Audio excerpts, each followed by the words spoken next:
You are probably sitting there waiting for a new gacha game, and I have good news for you. Nodcry is just around the corner. Did you really think I was about to start talking about Genshin Impact? Bruh.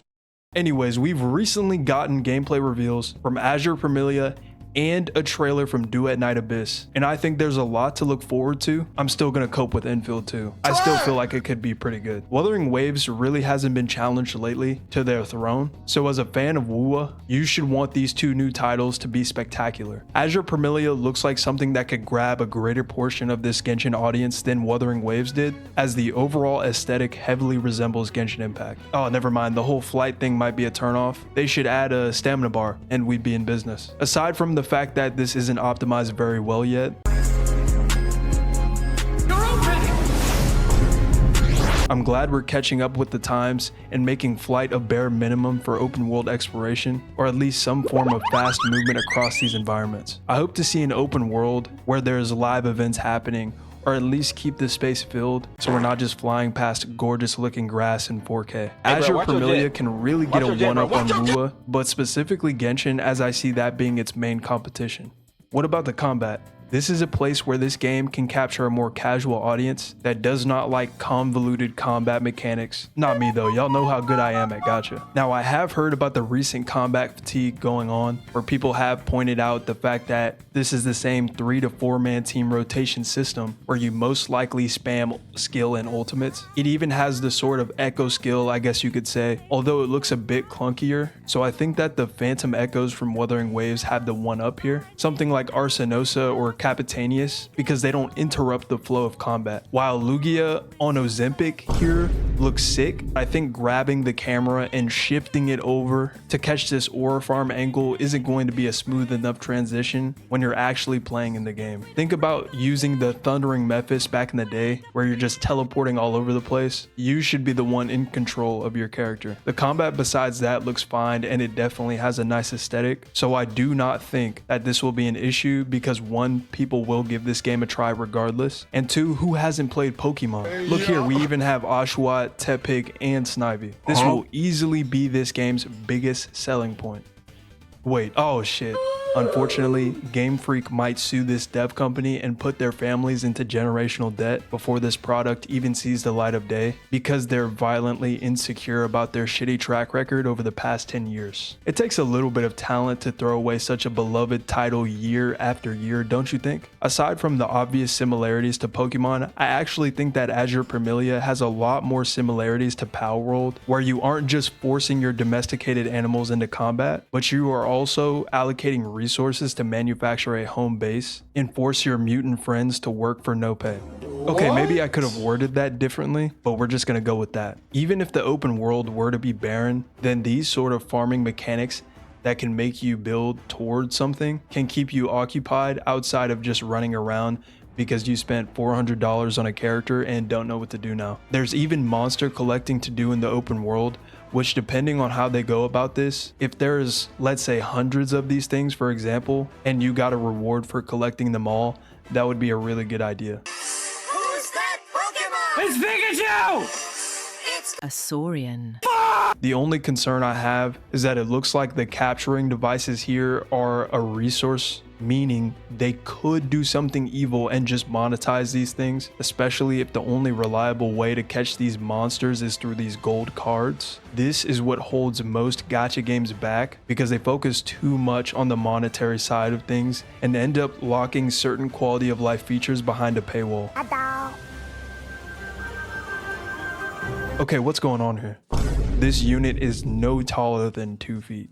Personally, I don't have too big of an issue with childlike characters, but this looks like a literal infant. And you could say most of the character models are mostly on the childlike side of things, so I can see that being a downside for a lot of people. If you are an enjoyer of WUA's character models, there's a lot more of a darker tone and maturity here. Wait, what the hell? There's another one? Even with a kid unit like Roshia, I'd rather her over whoever this is right here, but that's just up to preference, so I won't look too much into it. I would like to see more male characters though, but this is something that all gacha games can work on. And yes, I understand that they don't sell very well, but they're still great for a variety.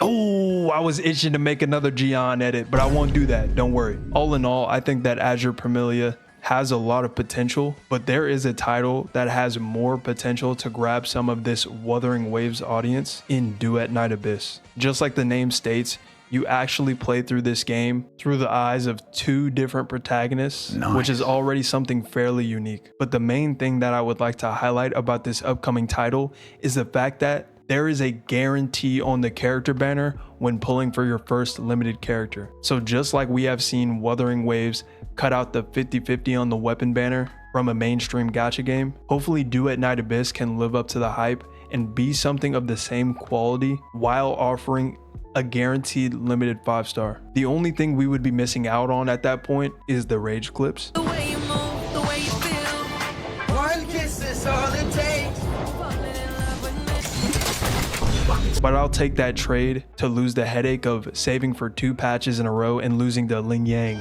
Get away from me, please. Get away from me.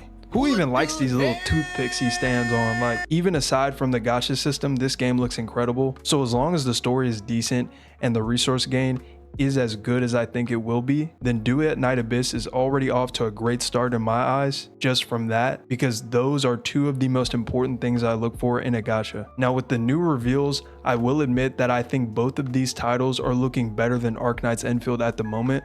I won't cope anymore. But I will say that I think I will enjoy the free roam aspect of Enfield's combat system. Depending on how it feels, I'm hoping that it can feel different from these other gacha combat systems, because I will get bored fast if it feels very similar to another game. And yes, there's also a guaranteed character banner here, so I am hoping that other titles like Ananta and Silver Palace follow this same trend. The best way to look better than another gacha game is to be more generous. For some, that could have been the only reason they even stopped playing Genshin Impact for Wuthering Waves. Getting a 50 pull stipend per patch and then getting robbed on the character banner with 90 pulls for a hard pity and a 50-50 should not be a thing anymore in 2025. But DG, there's actually capturing radiance now. Just stop.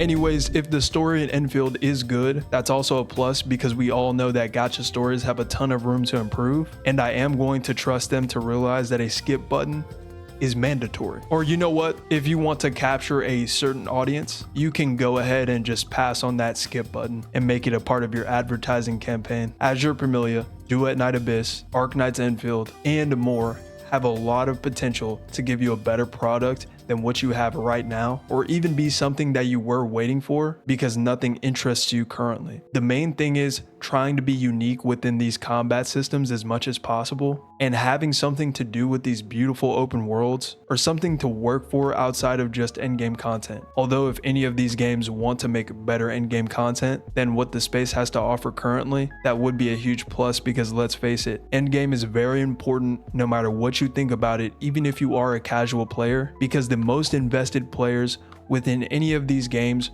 are going to play endgame to test the limits of their characters. I dare one of these titles to drop something like Imaginarium Theater and see if that goes over well. All right, it's time for your gacha jargon word of the day. Today's word is disingenuous.